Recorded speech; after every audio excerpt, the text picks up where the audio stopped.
everyone, it's Miss LaRose. I have a dragon eye project for you.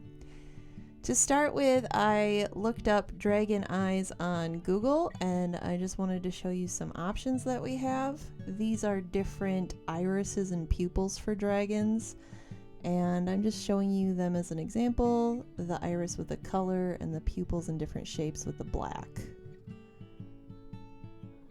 You're going to need a paper, a pencil, and coloring supplies. I plan on using watercolor for this project. If you do not have watercolor and oil pastels and crayons, you can color with whatever supplies you do have. So I just want you to use what you have. Okay, let's start by creating a rounded shape for the dragon's eye. I'm going to use an almond shape for my dragon's eye. You can use any other type of rounded shape. I just don't want it to be a perfect eyeball because we're going to make it look like it has an eyelid. The eyelid is going to be 1/4 inch to 1/2 inch away from the eyeball, and it goes all the way around the outside edge.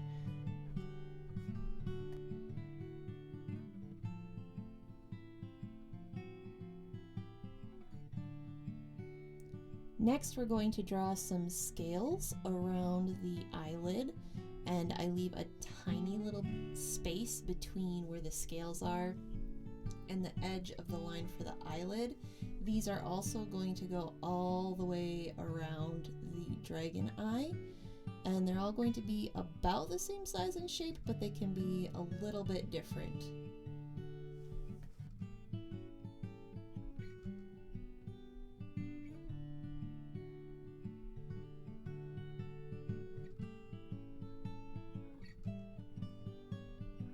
Now I'm going to put the pupil in the eyeball.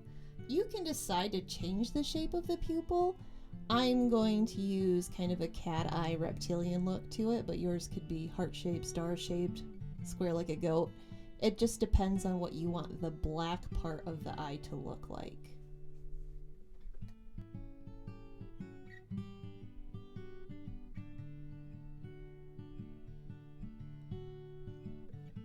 Now, all of the scales for the dragon are going to extend outwards from the row of scales that go around the eye.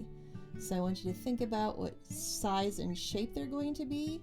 Closer to the eye, they're smaller. Further away, they're going to get bigger and rougher.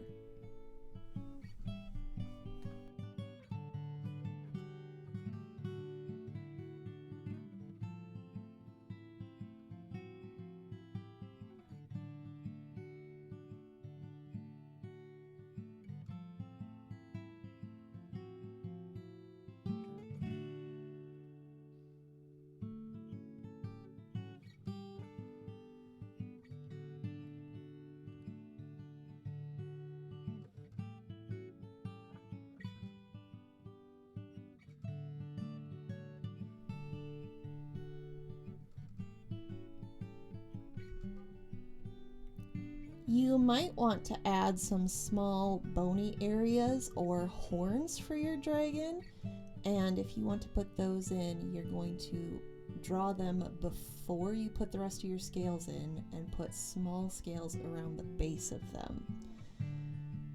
The scales will then get larger the further away they are from the base of the horns.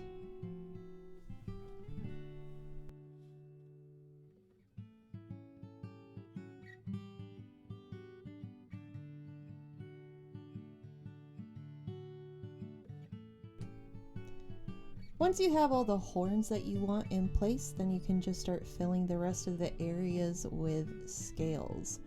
I currently have a lot of white space, but I'm going to start making my large scales all the way to the edge of my paper, and the scales line up so that they're not all spaced the same. They're going to be a little bit irregular.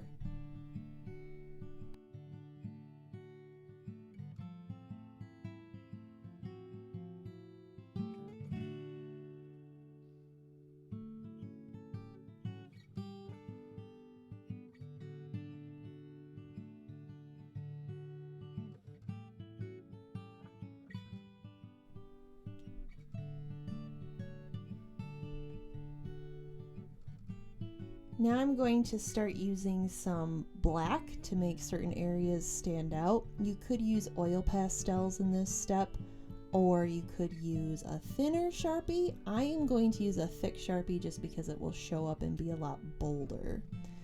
The first thing I'm going to do is outline my lines for the eyelid, and then the line on the edge of the start where the scales are. Then I'm going to color that space in to create a separation between the eyelid and the scales that's nice and bold.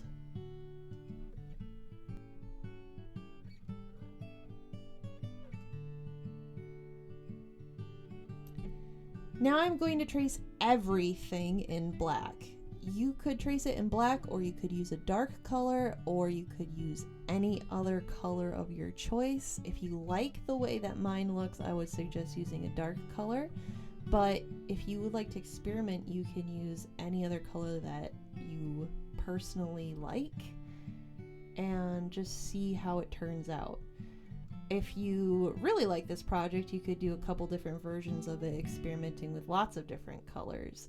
I use the black just because it stands out the best on the camera, and we can all see the details really easily once they're outlined in the darkest color possible.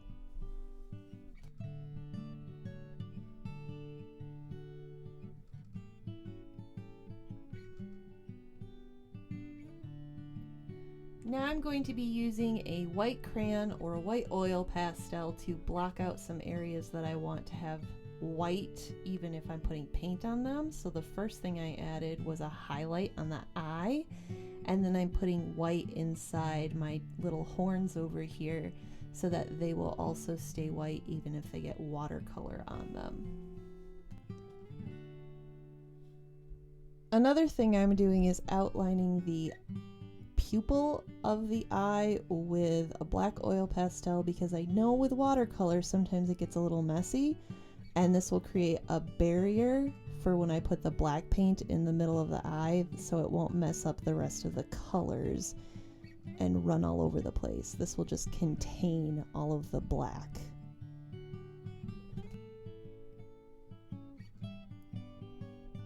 This part's optional. I just like it to make it look like the eyelid is folded in that little area there, so I put some creases in it with a blue.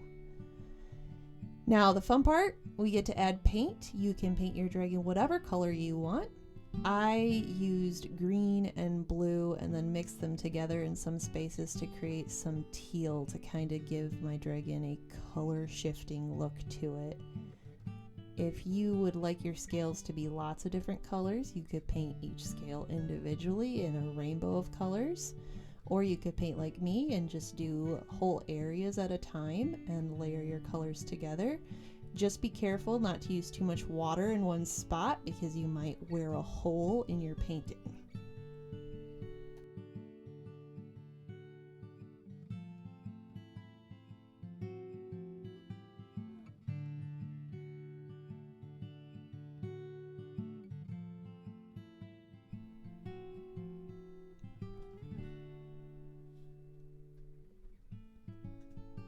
Now I'm going to start designing the iris of my dragon. If you want to just paint this, you can. I wanted to add some purple streaks into the iris of my eye.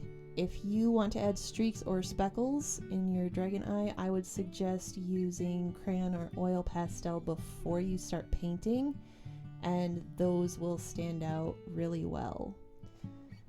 Since I used cool colors for the rest of my dragon, I decided that the iris should have some warm colors to create some contrast. So I added in orange on half my eye and then yellow on the other half, and then just blended all of my warm colors together, and it helps that dragon eye really pop.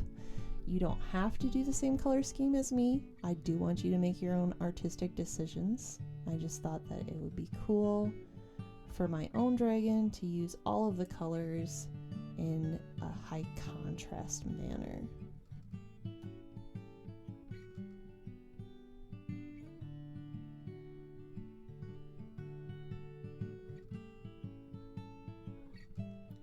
The last step is to fill in your pupil with black. However, if you want to do something a little bit different, I would be fine with you turning your pupil a totally different color. Black's just the traditional one. And now we're done.